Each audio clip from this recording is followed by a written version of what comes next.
प्यारी साध संगत जी, महाराज जी अपने प्रवचन में बताया करते थे कि आत्मा के प्रकाश से ही मन की सत्ता है।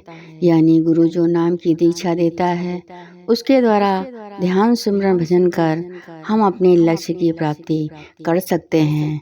क्योंकि गुरु जब नाम देता है तो हमारे अंदर के अज्ञान के अंधेरे को दूर कर हमें ज्ञान के प्रकाश में ले आता है, जिसका भजन सिमरन करके हम उस गुरु की प्राप्ति कर सकते हैं और परमेश्वर की प्राप्ति करके अपना लक्ष्य पूरा कर सकते हैं। महाराज जी बताया करते थे कि आत्मा के प्रकाश से ही मन की सत्ता है। ओमकार रूपी ब्रह्म अक्षर की साधना करने से प्राणी किसी भी तरह भगवान के स्वरूप का दर्शन कर लेता है, गुरु का दर्शन कर अपने लक्ष्य को प्राप्त करता है। ओमकार रूपी रथ में चढ़ करके वह मनुष्य भगवान विष्णु को अपना सारथी बनाकर ब्रह्मलोक के परम पद को प्राप्त करने का प्रयत्न करता है और उसका चिंतन करता है। इस तरह से ज्ञानी पुरुष, योगी पुरुष, तपस्वी पुरुष सब उस रथ में चढ़ करके अंतर्घट की यात्रा करते हुए उस परम पद को प्राप्त करने की चेष्टा करते हैं और वहां तक पहुंचने का पूरा प्रयत्न करते हैं। जब उन्हें वो परम पद प्राप्त हो जाता है, पूर्ण हो जाता है, तो उस रथ को छोड़कर वो अपने ध्यान में लीन हो जाते हैं। इस तरह से मनुष्य का मन कहीं इधर उधर नहीं भटकता, उसकी इंद्रियां, उसका चंचल मन एकाग्र होकर भगवत भजन में लीन हो जाता है।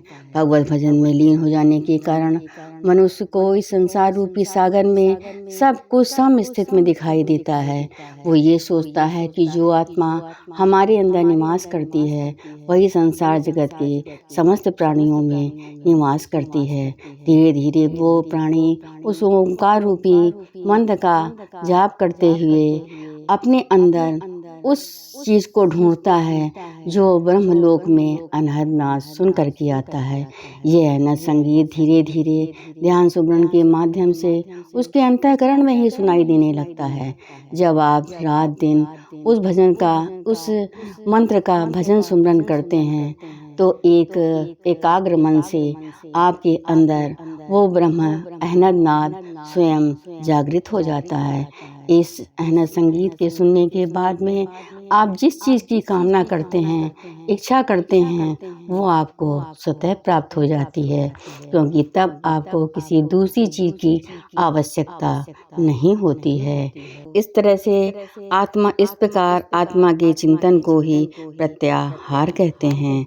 आगे महाराज जी ने कहा कि गीता में भगवान कृष्ण कहते हैं कि अक्षर ब्रह्म ओमकार का उच्चारण करता हुआ और उसके अर्थ रूप ईश्वर के स्वरूप का चिंतन करता हुआ जो पुरुष इस मृत्युलोक से शरीर को छोड़कर जाता है वो परम गति को प्राप्त करता है।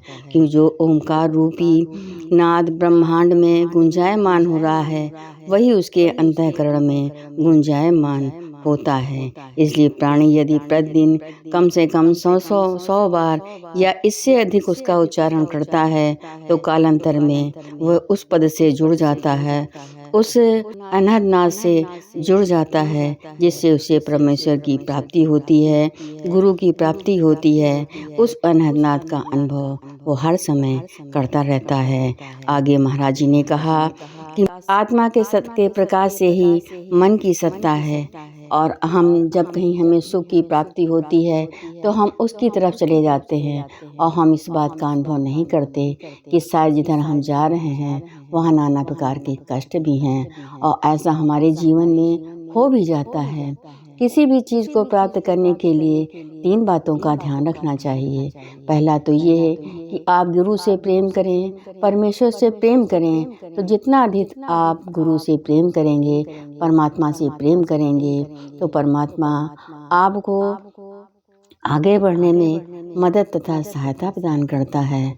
दूसरा, जब आप ध्यान करते हैं, सुमरन करते हैं, ऐसी स्थिति में आपको किसी की निंदा या बुराई नहीं करनी चाहिए।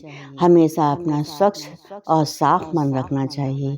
और तीसरा, कभी भी किसी कार्य को करने के लिए या ध्यान सुमरन करते समय भय नहीं होना चाहिए, डर नहीं होना चाहिए। आप जिस चीज़ की प्राप्ति के लिए आगे बढ़ रहे हैं परमात्मा और गुरु आपको उसमें सहायता तथा मदद प्रदान करते हैं। गुरु इस संसार रूपी सागर से शरीर छोड़कर चले जाते हैं, लेकिन उनका साया और उनकी छत्र छाया हमेशा अपने शिष्यों पर बनी रहती है। ये अनुभव का विषय होता है। जब आप अनुभव करते हैं कि गुरु हमारे साथ है, परमेश्वर हमारे साथ है, तो आपके सारे कार्य परमेश्वर पूरा करता है, गुरु पूरा करता है। प्रेम से बोलो परम संत श्री ठाकर सिंह महाराज की जय।